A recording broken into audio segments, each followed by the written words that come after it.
Bismillahirrahmanirrahim. Wat-tin waz-zaitun wa turi sinin wa hadzal baladil amin. Laqad khalaqnal insana fi ahsani taqwim. Thumma radadnahu asfala safilin illa alladhina amanu وعملوا الصالحات فلهم أجر غير ممنون فما يكذبك بعد بالدين أليس الله بأحكم الحاكمين. اللهم حمد القرآن. Semoga Allah rahmati kita dengan firman Al-Quran. Baik, Allah awali surat ini dengan sumpah. Dan sumpahnya ada beberapa sumpah di situ. Kalau surat yang paling banyak sumpahnya itu di surat Asy-Syams, itu banyak. Asy-Syamsi wal duha wal qamari idza tala'a wan nahari idza jallaha dan seterusnya. Itu paling banyak, termasuk paling banyak sumpah di sana. Nah, tentang sumpah itu enggak boleh sembarangan. Kalau Allah boleh bersumpah dengan nama makhluk, tapi kalau makhluk enggak boleh bersumpah dengan nama makhluk. Saya ulang enggak ya? Kalau Allah boleh bersumpah dengan nama makhluk karena Allah menciptakan makhluk. Jadi kata Allah, demi buati, demi langit, demi bulan, demi matahari, demi siang, demi malam, boleh. Tapi kalau kita nggak boleh bersumpah atas nama makhluk, ya kan? Demi langit dan bumi, lagunya itu ya. Aku bersumpah, ya kan? Itu lagu yang lama itu ya. Jadi kalau udah tua kita ya, bukan lagu anak muda lagi. Nah, bagi Allah Subhanahu wa taala enggak boleh karena itu adalah ciptaan Allah Subhanahu wa taala. Kita itu boleh bersumpah dengan 3. Wallahi, tallahi, billahi. Itu kita itu. Hatta ada orang yang salah kalau bersumpah dia demi Rasul, menyandingkan Allah dan Rasul. Demi Allah, demi Rasulullah. Itu enggak boleh karena Rasulullah juga adalah makhluk. Jadi Rasulullah itu tidak setara dengan Allah Subhanahu wa taala. Enggak setara. Rasulullah itu makhluk, manusia biasa. Kata Nabi, ana basyarun mislukum yuha ilayya. Aku ini manusia seperti kalian. Bedanya aku dapat wahyu dari Allah Subhanahu wa taala. Aku itu nabi. Itu bedanya. Jadi enggak boleh kita itu sumpah atas nama makhluk, enggak boleh ya. Jadi kalau mau bersumpah atas nama Allah, wallahi billahi tallahi. Dan enggak boleh bersumpah sesuatu dengan sesuatu yang sepele, ya kan?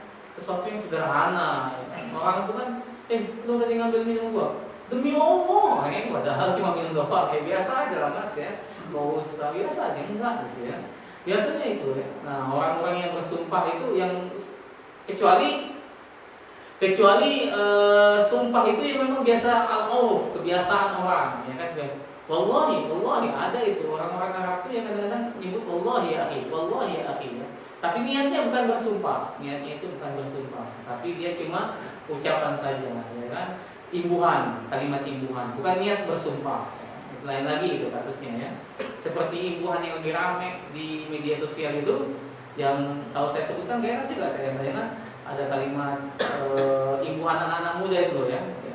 Maaf ya saya sebut nih, anjay gitu ya kan. Yang kadang-kadang gak enak juga dengarnya, tapi karena itu jadi imbuhan anak-anak muda, dikit-dikit gitu nyebutin kalimat itu ya. Kalau orang kayak saya nggak pantas nyebutnya ya.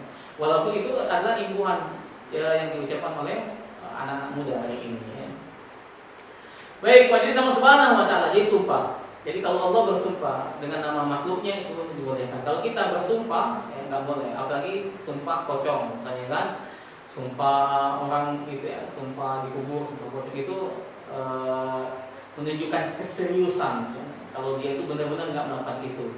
Nah, orang Muslim itu enggak. Orang Muslim itu dia jarang bersumpah. Tapi kalau dia bersumpah itu betul-betul sumpah dia. Kalau dia sampai melanggar sumpahnya, dia harus puasa 3 hari, ya kan? Puasa kafarah.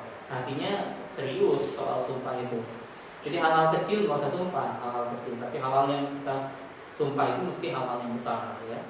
Baik, Allah Subhanahu wa taala bersumpah dengan 4 hal. Watin, demi buah tin, wa zaitun dan buah zaitun, wa turi sinin dan demi bukit Tursina, wa hadzal baladil amin dan demi kota Mekah yang aman, kota Mekah yang aman. 4 benda atau empat benda satu keadaan. Allah bersumpah dengan itu semua. Wati makanan ya, wazaitun dia bisa makanan, dia bisa juga jenis obat ya. Waktu risinin dan dia Bukit Tursina, dia menunjukkan sebuah tempat bangunan ya, rumah istana ya. Wahadal baladil amin dan kota Mekah yang aman, rasa aman. Jadi kalau orang sudah dapatkan makanan, terpenuhi suplemennya obat-obatan, kemudian punya tempat tinggal, waktu risinin, ya, kemudian aman ya, ngecek saldo masih angkanya sekian nominalnya begitu ya kan, ngerasa aman gitu, nggak sakit-sakitan. Itu yang dicari oleh manusia ya. Itu yang umumnya dicari oleh manusia. Orang-orang Arab dahulu Allah sebutkan dalam ayat ya, mereka itu melakukan perjalanan ya, keadaan syita wasai ya, dalam kondisi musim panas dan musim dingin. Apa yang mereka ingin lakukan? Mereka ingin aman dari khauf wal ju', ya, dari rasa aman dan rasa takut. Yang dicari oleh manusia itu umumnya adalah itu. Sepakat kita. Yang dicari oleh manusia itu makanan, kenyamanan, sehat, suplemen, makanan yang bergizi, begitu ya, obat-obatan. Kemudian dia punya tempat tinggal dan dia rasanya aman. Ya kan, gembok rumahnya ada pagarnya begitu ya kan, tergembok misalnya begitu, mobilnya, motornya aman, dia dari perjalanan, tidak sakit-sakitan, tidak masuk angin, pokoknya intinya mencari rasa aman. Nah, kemudian Allah Subhanahu sebutkan, laqad khalaqnal insan, dan sungguh kami ciptakan manusia fi ahsani taqwim, lebih baik ciptaan Allah, lebih sempurna dalam menciptakan manusia itu.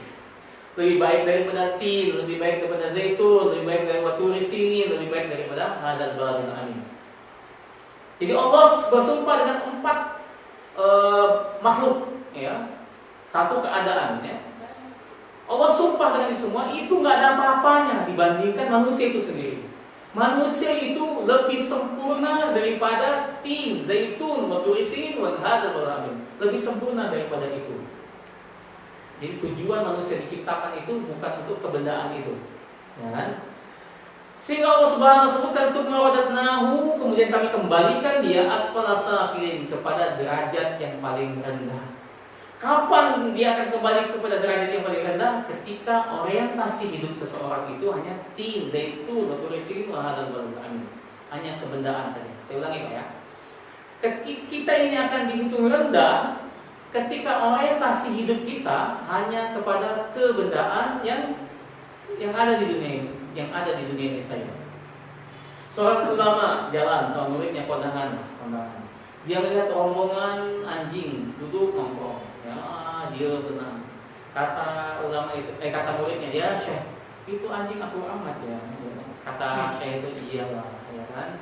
Karena mereka nggak ada apa-apa, jadi aku pulang kondangan adalah besek ya, buah besek itu ada daging, ada ayam, dilempar oleh ulama itu ke anjing itu. Tahu anjing itu ribut, gitu. Lihat tuh kata ulama itu, gitulah kadang-kadang kondisi manusia.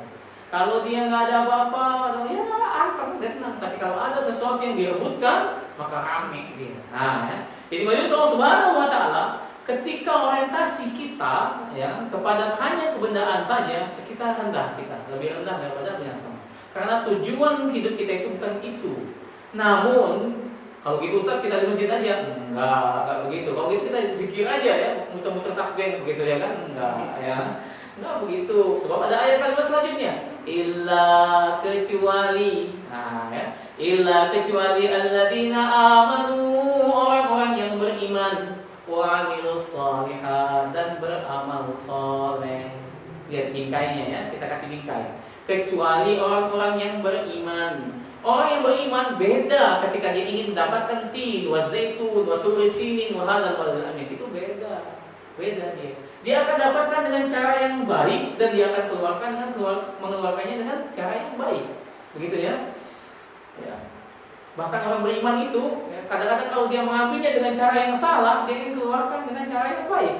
Dia udah ambil sekarang yang ini ya, yang nggak benar, habis itu berangkat umroh ya kan, berangkat haji ya kan, diharapkan bisa menghapuskan kesalahan-kesalahan itu. Kadang orang beriman begitu, kadang-kadang ya dia khilaf ya, melakukan kesalahan. Nah, bagi Allah Subhanahu Wa Taala, orang yang beriman Setiap dia ingin mendapatkan tin, zaitun, waktu isi rasa aman, kenyamanan, makan, minum, senang-senang, ya kan, punya fasilitas di dunia, ya kan.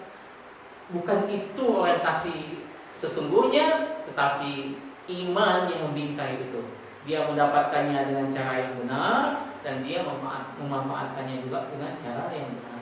Dan dari apa yang dia miliki itu, wa'amilus shalihat, dia beramal saleh. Harta yang dia dapatkan, ya, posisi kedudukan yang dia miliki, dia gunakan buat beramal saleh. Itu bedanya. Saya ulangi Pak ya. Jadi kalau orientasi seseorang itu hanya dunia ini saja, maka dia asfala safilin, dia akan jadi rendah. Sebab alangkah cemennya hidup di dunia ini kalau cuma untuk itu doang. Hidup di dunia ini nikmat cuma 3: makan, minum, nikah. Coba, umumnya manusia rata pada nikmat ini. Mau kaya, mau miskin, sama ukurannya. Makan, mau apa mas? Makan. Inti makan itu apa? Kenyang. Mau makan apa saja Anda, intinya kenyang. Ya kan? Intinya itu kenyang. Semua itu rata, dari makhluk yang paling miskin dengan raja di raja. Makannya sama. Gak ada orang miskin makannya 2 piring, 3 piring. Orang kaya makannya 1 truk kontainer, dia enggak mungkin. Sama makanannya sama. Dia semangkok enak, 2 mangkok lezat, 3 mangkok bakso, ya kan, masih senok dia mulai, 7 mangkok mencet dia, ya kan, masuk rumah sakit dia. Jadi nggak bisa dilawan. Jadi nikmat sama. Bahkan Nabi Subhanahu Wa Taala soal nikmatnya cuma segingkal ini aja. Kita lihat, maaf, tukang becak misalnya dia makan bakso Malang, ya kan, baksonya cuma 2 biji, nggak tahu, sama apa itu pangsit ya. Habis itu dikasih cabai banyak betul, ya kan, sausnya banyak, ya kan, kecapnya banyak di dalam tempat kerjanya, ya kan, di becaknya makan dia keringetan. Kita lihat, wis, enak amat ini orang. Kita coba, nggak seenak apa yang dia merasakan, ya kan? Kenapa? Ya kan, karena dia lapar, ya kan? Dia lapar, nggak lapar. Maka khairul idamul ju', seenak-enak makanan itu adalah lapar. Seenak-enak makanan itu lapar, nggak ada makanan yang paling enak itu kecuali lapar. Kalau udah lapar pasti enak.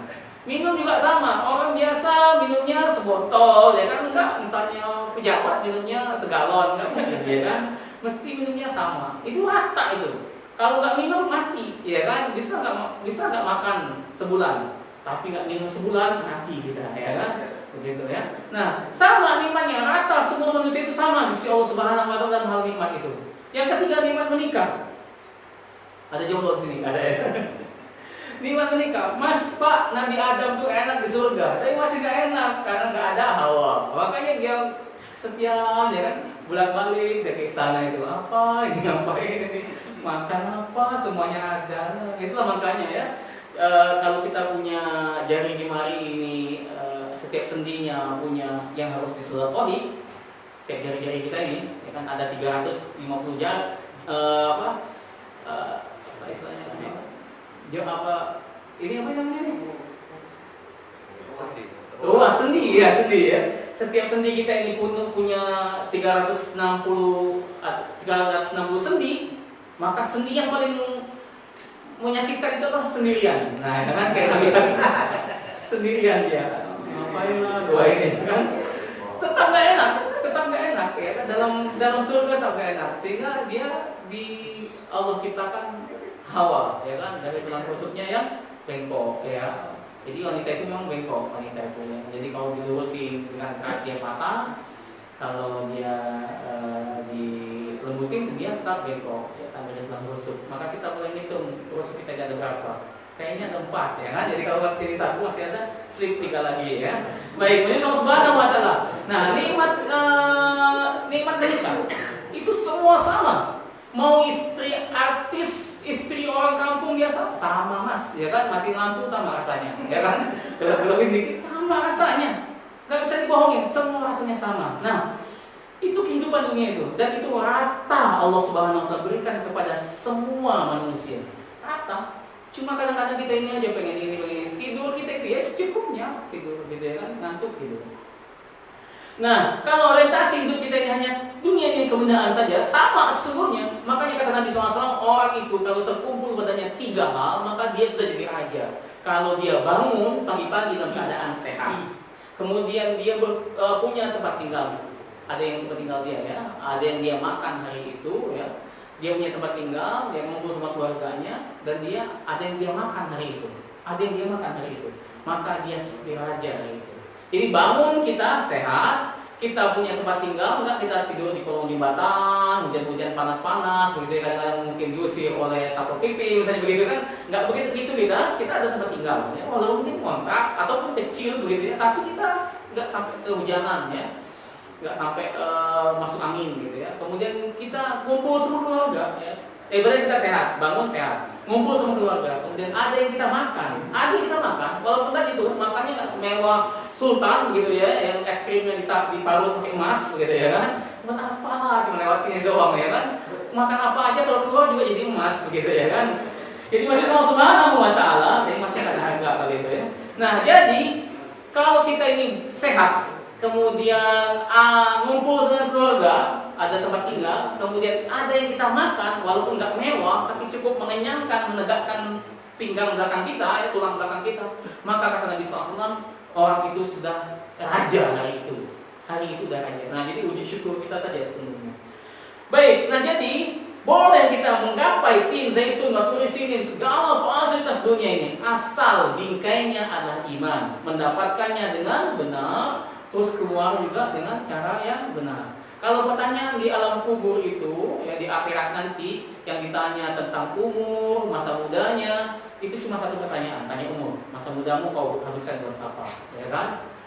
Tapi kalau pertanyaan tentang harta itu dua. Pertanyaan tentang harta itu dua. Dari mana kau dapat ini? Dan kemana kau keluarkan? Gitu ya kan? Dari mana kau dapat dan kemana kau keluarkan harta itu? Digunakan buat apa? Nah, kalau orang itu dibingkai dengan iman, kemudian dia beramal saleh, segala aktivitas kehidupannya untuk mendapatkan tin zaitun wa turi sinin wa hadzal baladil amin itu, keamanan itu, maka dihitung sebagai kebaikan. Bapak keluar dari rumah, bismillahirrahmanirrahim, keluar dari rumah untuk kerja dengan menyebut nama Allah, aku bertawakal. Maka sepanjang keluar dari rumah sampai nanti sore balik ke rumah, sepanjang itu apapun yang dikerjakan terbingkai dengan ketawakalan kepada Allah Subhanahu wa Ta'ala.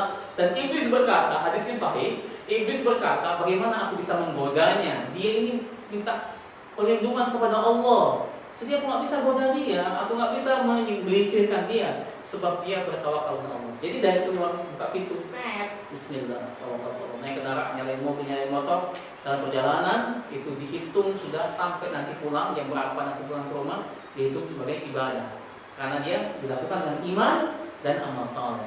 Apalagi diisi dengan hari-hari itu bekerja dengan yang baik, tetap melakukan ibadah-ibadah yang Allah perintahkan, maka dia tetap di atas kemuliaan ahsani taqwim, ya.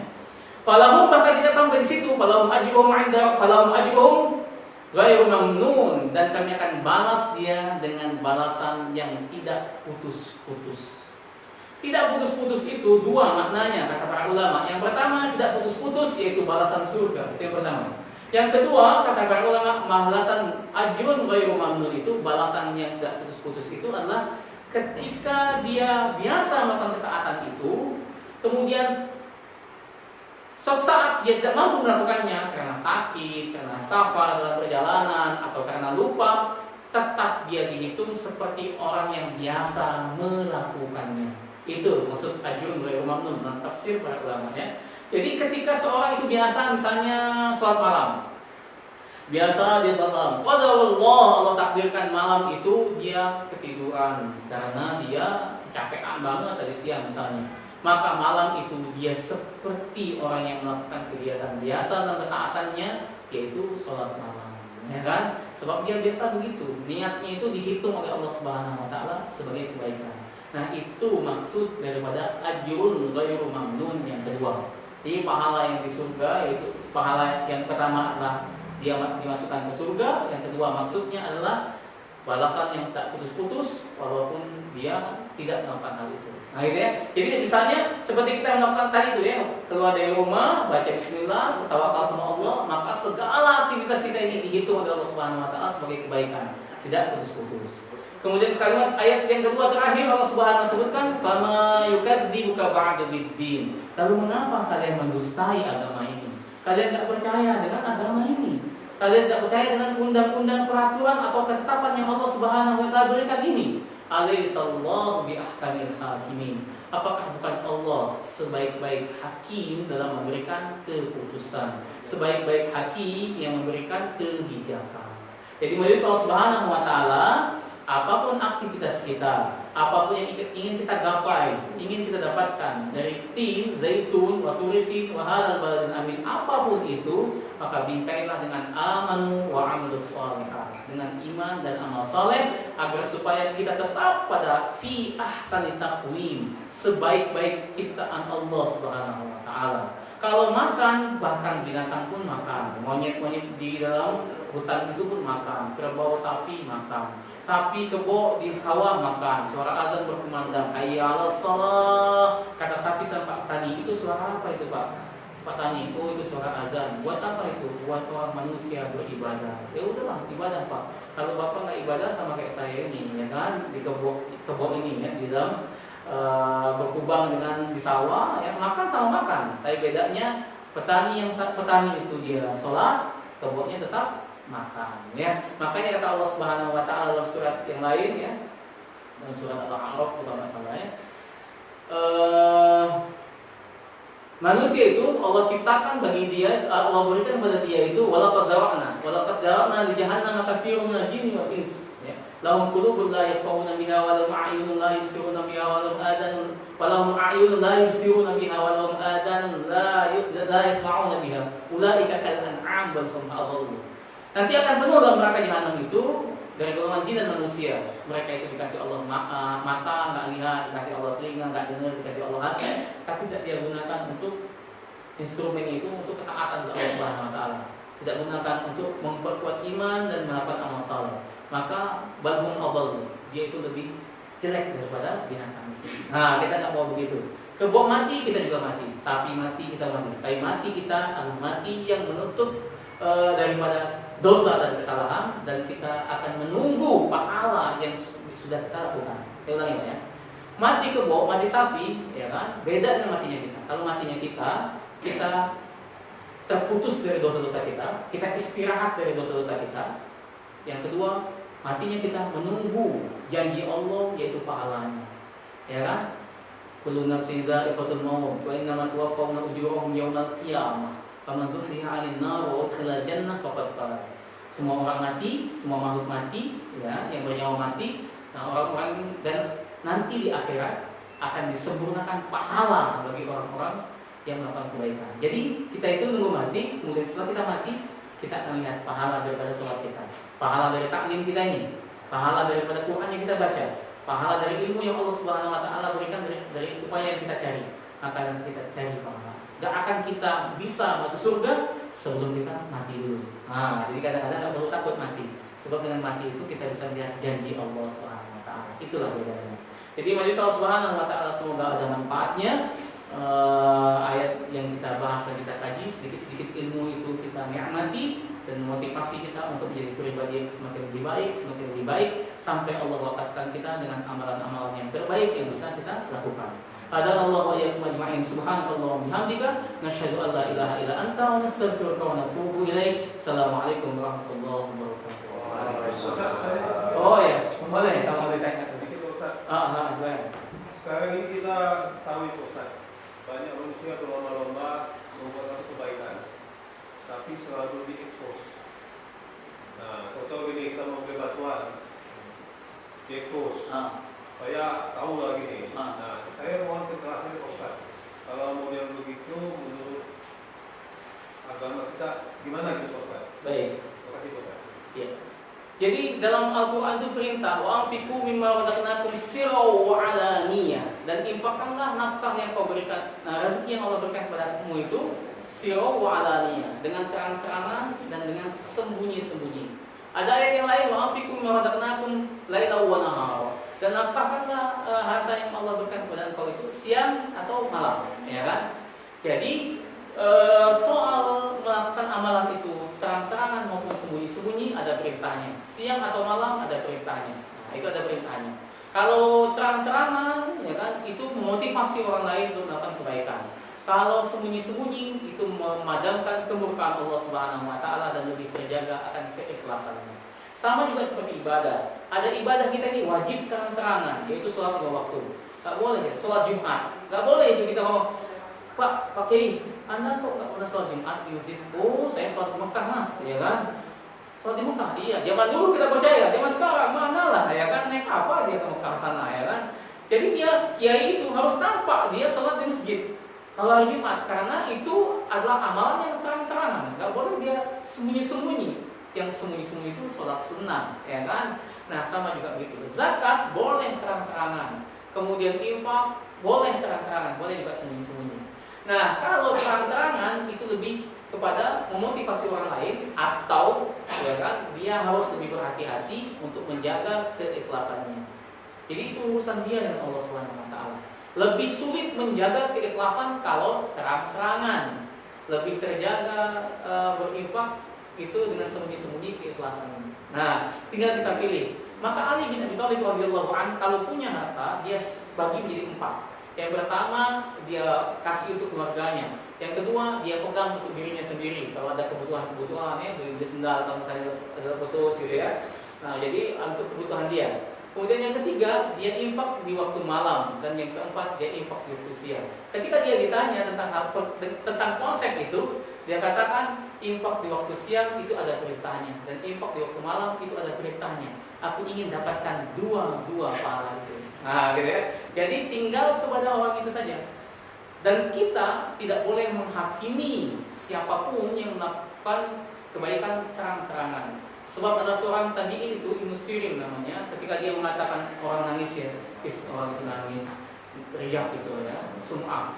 Kemudian setahun kata beliau, aku dihukum oleh Allah Subhanahu wa taala selama setahun aku enggak bisa menangis.